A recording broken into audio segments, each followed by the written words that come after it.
Breaking a habit is almost impossible. Oh, that's what I'm here for. So what's the solution? Planning, knowledge, and willpower. First, you need to understand how developing a habit works. Our brain contains almost 90 billion neurons, which connect and create pathways. This is a path. This is a shrubbery. It has been well used and established over time, and if you follow it up the road, it will lead back to the street. But I don't want to go to the street. I want to go to the beach. Well, that was easy to do, but the original path is still up there, and it is a lot easier to follow. This is something a lot of people aren't really talking about when it comes to habits. You can't actually remove a habit. You can simply replace it, and maybe over time the original path will become overgrown, but it's still really easy to walk down that path again. This is why it's so hard to stop. You need some strategies on how to block that autopilot so you simply have a chance to build a new one. Start with the 20-second rule, developed by Sean Aker. This means making the habit that you want to break harder to do than the new one you want to develop.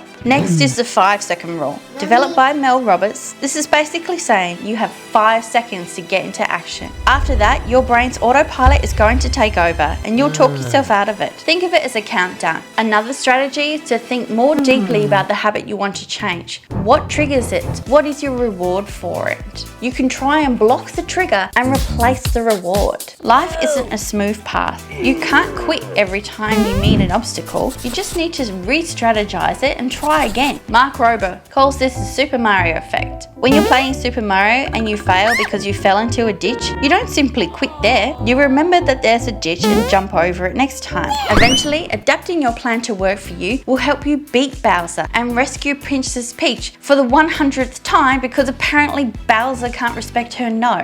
This leads me to your best strategy. Planning for to hit the fan. Oh, but you can't prepare for everything. Well, no, but you can prepare for the most likely obstacles. If you can make a written plan for what to do when something stops you from executing your original plan, this will make it easy for you to not give up. The success rate for people who plan for these incidents is a lot higher than the people that don't.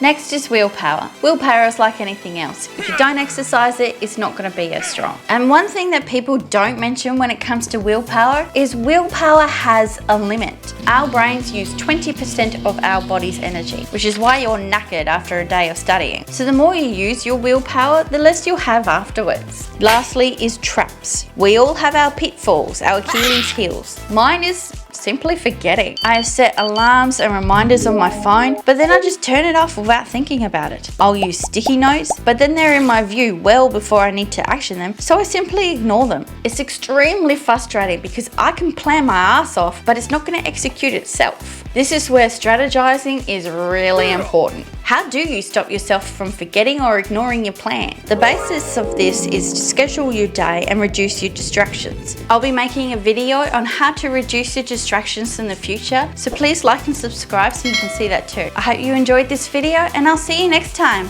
Bye!